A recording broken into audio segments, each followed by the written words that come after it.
It's so beautiful, you and me. Hello बच्चों, एक बार फिर स्वागत है आप सभी लोगों का आपके प्यारे से YouTube channel wifi success classes में। जैसा कि हमारा चल रहा है चैप्टर नंबर 8।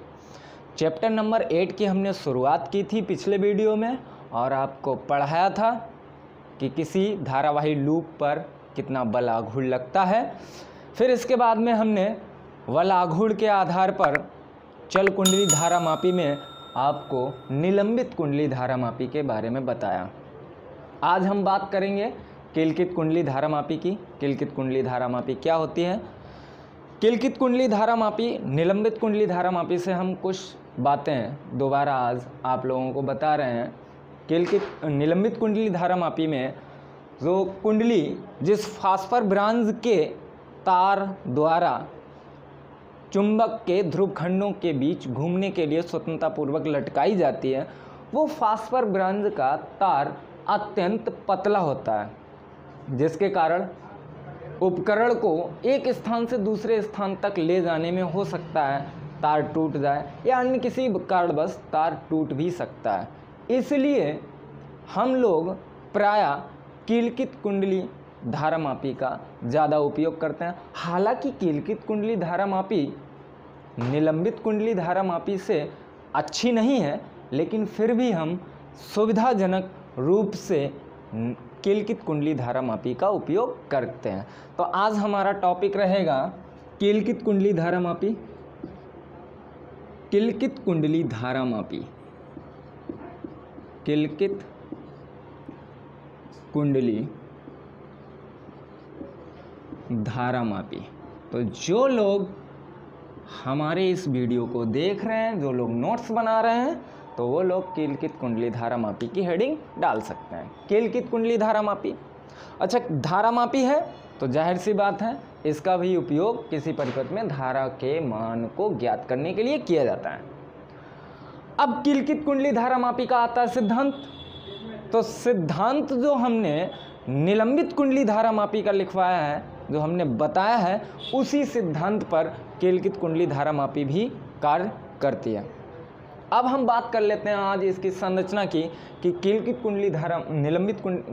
कुंडली धारामापी की संरचना क्या होती है। तो संरचना में इसमें एक नर्म लोहे की बेलनाकार क्रोड होती है। ये नर्म लोहे की एक बेलनाकार क्रोड हमने मान ली, नर्म लोहे की बेलनाकार क्रोड जो एल्युमिनियम के फ्रेम के अंदर रखी जाती है तथा फ्रेम के ऊपर, एल्युमिनियम के फ्रेम के ऊपर तांबे के कई तारों को लपेटकर बनाई गई एक कुंडली होती है। यह आपके तांबे के तार की कुंडली है, तांबे के तार की कुंडली। यह आपका फ्रेम है जो एल्युमिनियम धातु का होता है। ये नर्म लोहे की बेलनाकार क्रोड होती है, इसको हम क्रोड कहते हैं। अच्छा, इस कुंडली को संयोजक तार की सहायता से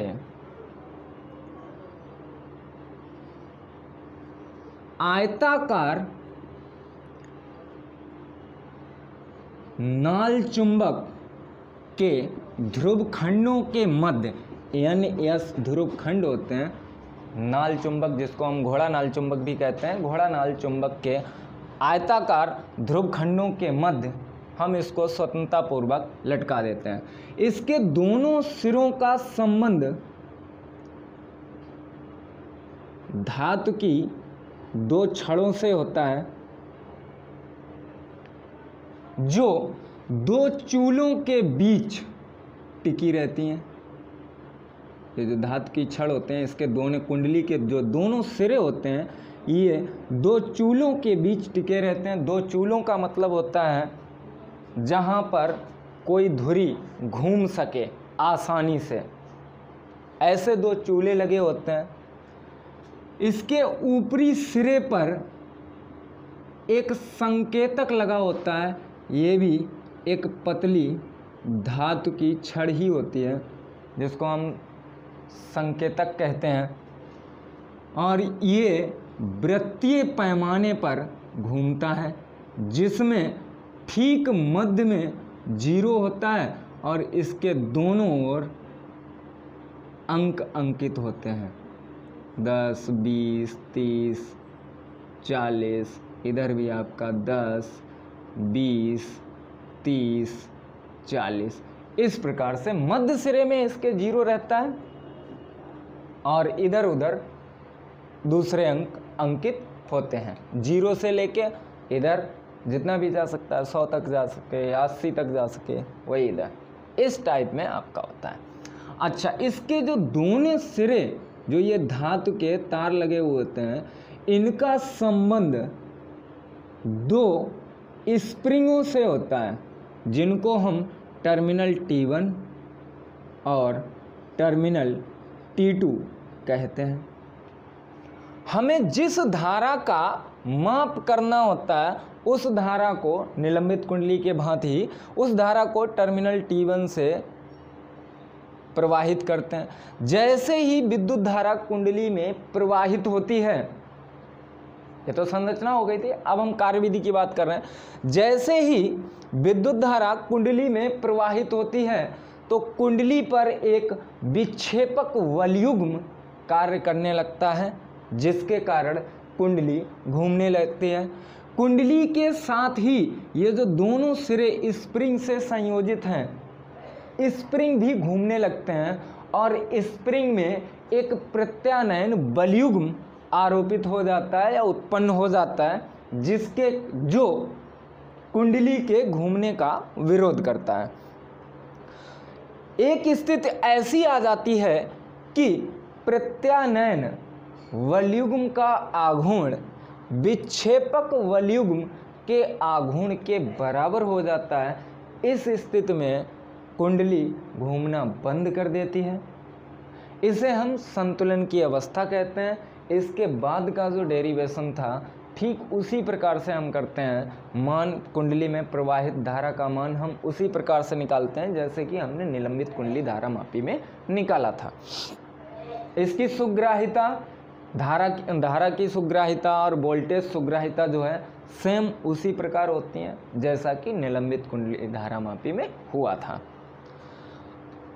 अब हम बात करते हैं कि किलकित कुंडली धारा मापी को आमीटर और वोल्टमीटर में कैसे रूपांतरित किया जाता है, क्योंकि यह हमारी सुविधाजनक होती है। आसानी से एक स्थान तक से दूसरे स्थान तक हम ले जा सकते हैं, इसीलिए प्रायः किलकित कुंडली धारा मापी को ही हम आमीटर और वोल्टमीटर में रूपांतरित करते हैं। तो अब हम बात कर लेते हैं कि इसको किस प्रकार रूपांतरित किया जाता है। तो यहाँ पर हमारी दूसरी हेडिंग रहेगी धारा मापी का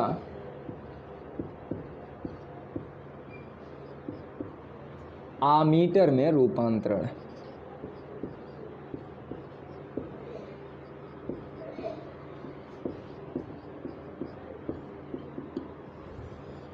तो धारा मापी का आमीटर में रूपांतरण।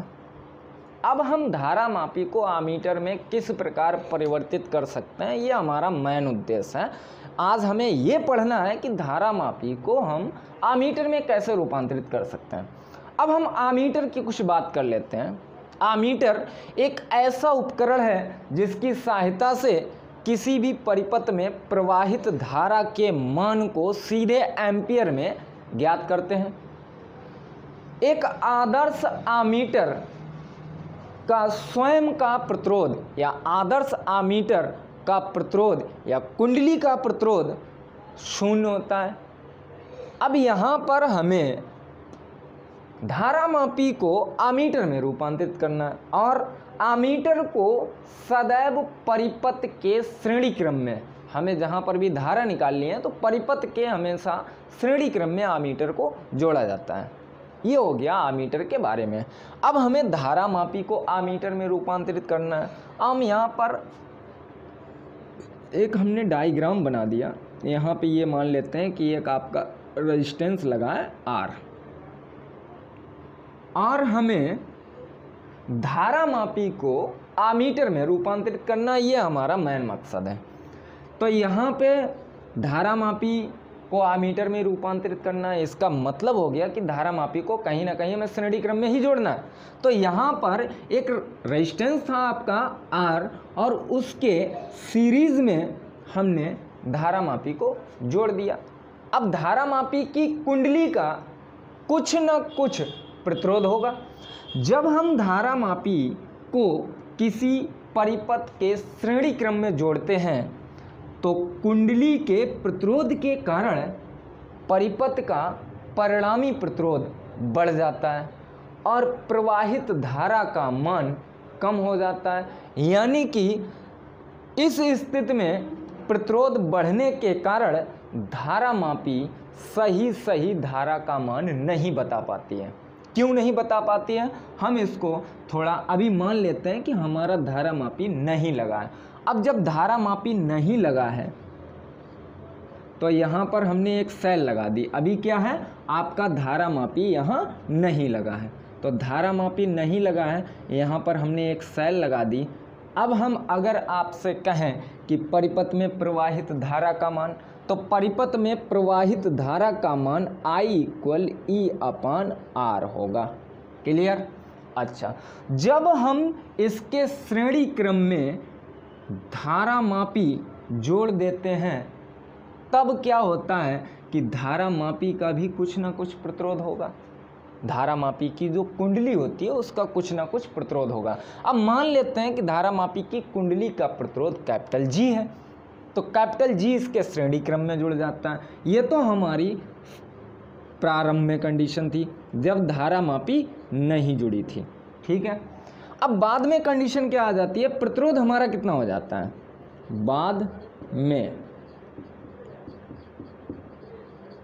बाद में प्रतिरोध हो जाएगा हमारा R और प्लस G। अब R और प्लस G प्रतिरोध हो गया, तब हम धारा निकालेंगे, तो धारा हमारी कितनी हो जाएगी, E/R प्लस G। कहने का मतलब ये है कि बाद में जो धारा का मान होगा I से कम आएगा, यानी कि I > I'। स्पष्ट है कि धारा मापी की कुंडली के प्रतिरोध के कारण परिपथ में धारा का मान कम हो जाता है। मतलब जो धारा मापी है वो सही मान धारा का नहीं बता पाती है। अब यहाँ पर धारा मापी को, यहाँ दूसरी बात भी है कि धारा मापी को जब हम श्रेणी क्रम में जोड़ते हैं तो कुंडली में पूरी धारा प्रवाहित होगी, जितनी परिपथ में प्रवाहित हो रही है वो पूरी कुंडली से होकर प्रवाहित होगी। इस स्थिति में हमारी धारा मापी खराब भी हो सकती है, मतलब क्षतिग्रस्त हो सकती है। इसलिए हम क्या करते हैं, अब हमें सबसे पहले तो इस कुंडली का प्रतिरोध नगण्य करना होगा, क्योंकि एक आदर्श आमीटर का प्रतिरोध नगण्य होता है। तो ऐसी धारा मापी को तो हम, ऐसे आमीटर को तो बनाना मुश्किल है, क्योंकि शून्य प्रतिरोध का आमीटर बनाना बहुत ही मुश्किल है। ठीक है, इसमें ज़्यादा व्यय का काम है।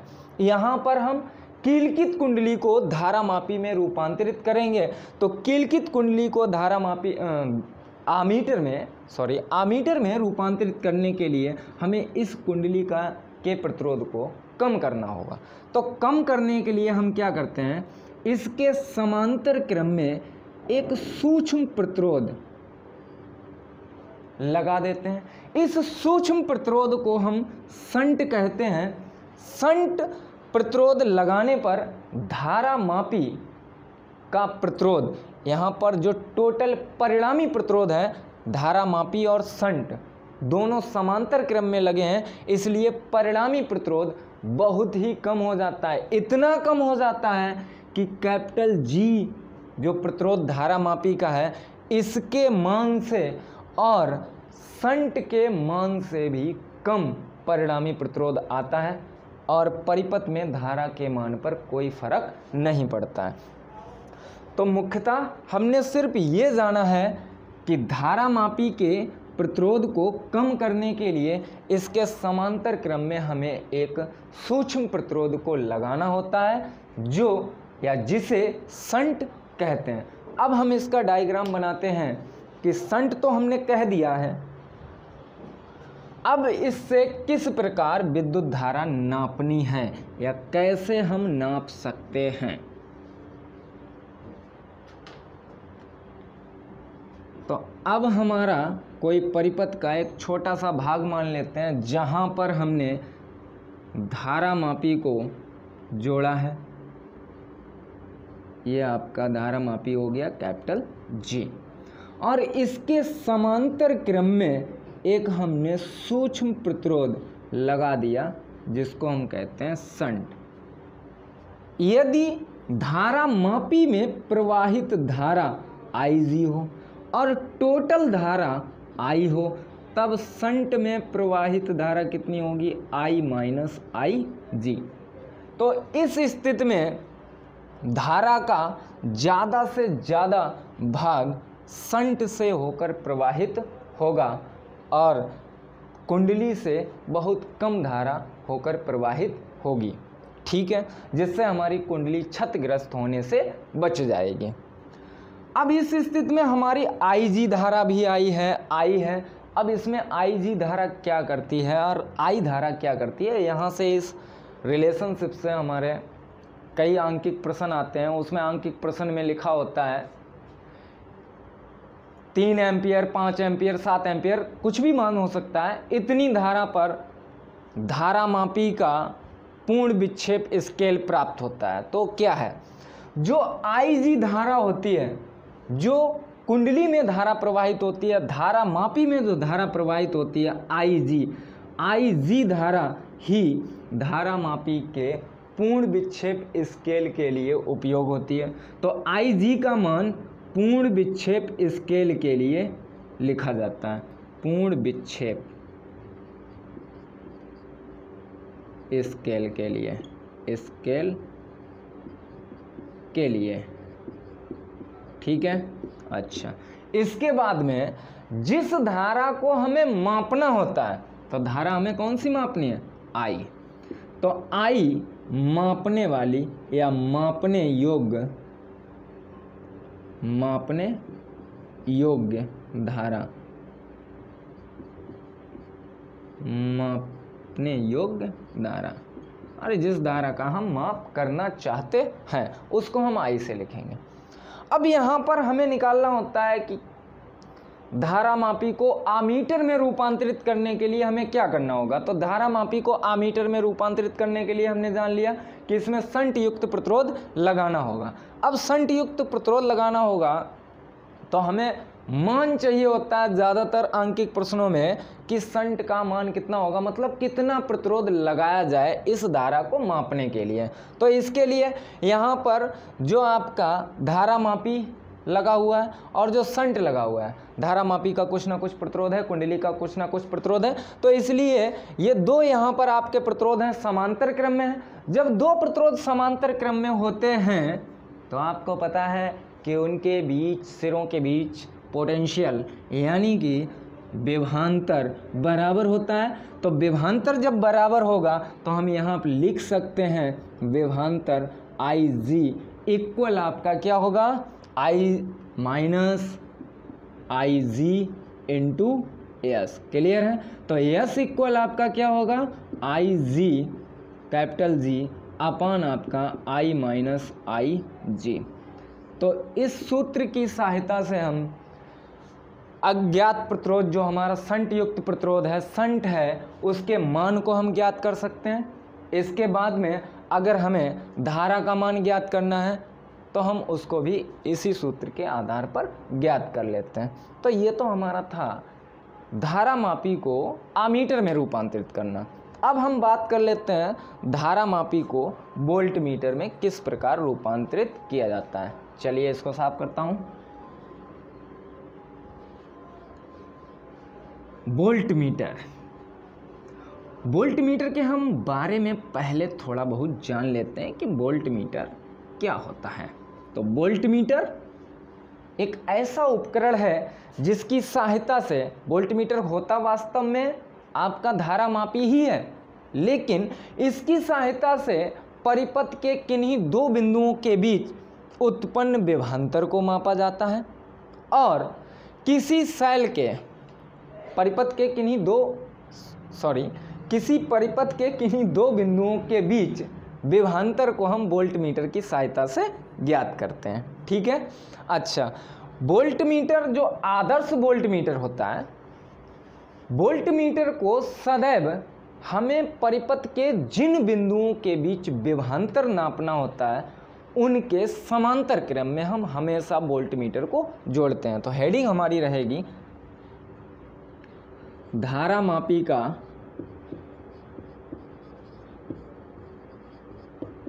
वोल्टमीटर में रूपांतरण, वोल्टमीटर में रूपांतरण। तो धारा मापी का वोल्टमीटर में रूपांतरण करना है। अच्छा, वोल्टमीटर को हमेशा परिपथ के उन बिंदुओं के बीच, जिन बिंदुओं के बीच हमें विभवांतर को नापना है, उन बिंदुओं के बीच समांतर क्रम में जोड़ा जाता है। अब यहाँ हम समांतर क्रम में जोड़ रहे हैं। और एक बात, वोल्टमीटर का जो प्रतिरोध होता है अनंत होता है। एक आदर्श वोल्टमीटर का प्रतिरोध अनंत होता है। अब यहाँ हम बात कर रहे हैं भाई हमें किलकित कुंडली धारा मापी को वोल्टमीटर में रूपांतरित करना है। तो वोल्टमीटर में रूपांतरित करना है तो हमें इसे किसी न किसी परिपथ के, यानी कि मान लेते हैं ये आपका ए बिंदु है और ये बी बिंदु है, यहाँ पर आपका रेजिस्टेंस है आर। अब इसके समांतर क्रम में हमें धारा मापी को जोड़ना होगा। यहाँ हमने समांतर क्रम में जोड़ के आपको दिखा दिया। इस तरीके से हम जोड़ेंगे। अच्छा, इसका प्रतिरोध, धारा मापी का प्रतिरोध कैपिटल जी मान लेते हैं। जब इसको हम समांतर क्रम में जोड़ेंगे, प्रारंभ में अगर यहाँ पर हम देखेंगे तो विभवांतर हमें देखना है। तो विभवांतर को देखने से पहले हम सिर्फ ये देख लेते हैं कि जो हमारा ए और बी सिरों के बीच जो प्रतिरोध था आर था, जैसे ही हमने इसको धारा मापी के साथ समांतर क्रम में जोड़ा तो समांतर क्रम में जोड़ने से धारा मापी के स्वयं, यानी कि कुंडली के प्रतिरोध के कारण इसका जो परिणामी प्रतिरोध है कम हो जाएगा। यहाँ पर अगर हम मान लें कि B इक्वल आपका आई आर होता है तो यहाँ पर पोटेंशियल आएगा सिर्फ R के कारण। ठीक है, विभवांतर आएगा सिर्फ R के कारण। अच्छा, जब यहाँ पर G आपका समांतर क्रम में लगा है तो नया प्रतिरोध कितना हो जाएगा? नया प्रतिरोध, तो नया प्रतिरोध हो जाएगा 1/R प्लस 1/कैपिटल G। यहाँ से आपका मान निकलेगा RG/R प्लस कैपिटल G। कहने का मतलब है कि प्रतिरोध का मान, प्रभावी जो प्रतिरोध होगा कम हो जाएगा। अब प्रभावी प्रतिरोध जब कम हो जाएगा तो यहाँ से अगर हम विभवांतर नापना है हमें तो विभवांतर का मान कम आएगा। मतलब विभवांतर सही हमारा इस तरीके से विभवांतर सही ज्ञात नहीं हो सकता है। क्लियर? अच्छा, अब हमें धारा मापी को बदलना तो है ही वोल्टमीटर में। तो बदलने के लिए हमें क्या करना होगा कि प्रतिरोध को बढ़ाना होगा, क्योंकि कुंडली का प्रतिरोध कम होता है। अब प्रतिरोध को, परिणामी प्रतिरोध बढ़ाना है तो परिणामी प्रतिरोध, क्योंकि वोल्टमीटर जो आदर्श वोल्टमीटर होता है उसका स्वयं का जो प्रतिरोध होता है अनंत होता है। तो अनंत प्रतिरोध करने के लिए मतलब सीधी सी बात है कि हमें धारा मापी के प्रतिरोध को बढ़ाना होगा। अब बढ़ाने के लिए हम क्या करेंगे? तो बढ़ाने के लिए सिर्फ हमारे पास एक ही कंडीशन रहती है कि किसी उच्च प्रतिरोध को धारा मापी के श्रेणी क्रम में जोड़ दीजिए। अब उच्च प्रतिरोध को हम धारा मापी के श्रेणी क्रम में हमें जोड़ना होगा, प्रतिरोध तभी तो बढ़ सकता है। क्लियर है ना? प्रतिरोध बढ़ाने के लिए धारा मापी के श्रेणी क्रम में किसी उच्च प्रतिरोध को आप जोड़ दीजिए। तो अब हम स्पष्टता बोल सकते हैं कि किसी धारा मापी को वोल्टमीटर में रूपांतरित करने के लिए धारा मापी के श्रेणी क्रम में एक उच्च प्रतिरोध को जोड़ना होगा। अब हमने धारा मापी के श्रेणी क्रम में एक उच्च प्रतिरोध जोड़ दिया तो वो हमारा वोल्ट मीटर में रूपांतरित हो जाएगा। अब इस कंडीशन में होगा क्या, आपका जो डायग्राम किताबों में बना देते हैं, ऐसे बना देते हैं, यहाँ पर कैपिटल जी आपका हो गया। अब इसके श्रेणी क्रम में उच्च प्रतिरोध को जोड़ दिया, ये आपका उच्च प्रतिरोध R हो गया, और ये जो टोटल है आपका बन के तैयार हो गया है क्या, वोल्ट मीटर। तो इसको हम टोटल को कहते हैं वोल्ट मीटर। इस प्रकार से जब हम धारा मापी के श्रेणी क्रम में एक उच्च प्रतिरोध को जोड़ देते हैं तब आपका ये वोल्ट मीटर बन जाता है। अब हमारा वोल्ट मीटर बन गया। अब इस स्थिति में जो इनके सिरों पर विभवांतर होगा वही वोल्ट मीटर के पाठ्यांक के बराबर होगा। अच्छा, समांतर क्रम में जोड़ने से मतलब जब किसी धारा मापी को हम किसी परिपथ के जिन बिंदुओं के बीच विभवांतर को नापना है उन बिंदुओं के बीच जब हम समांतर क्रम में जोड़ते हैं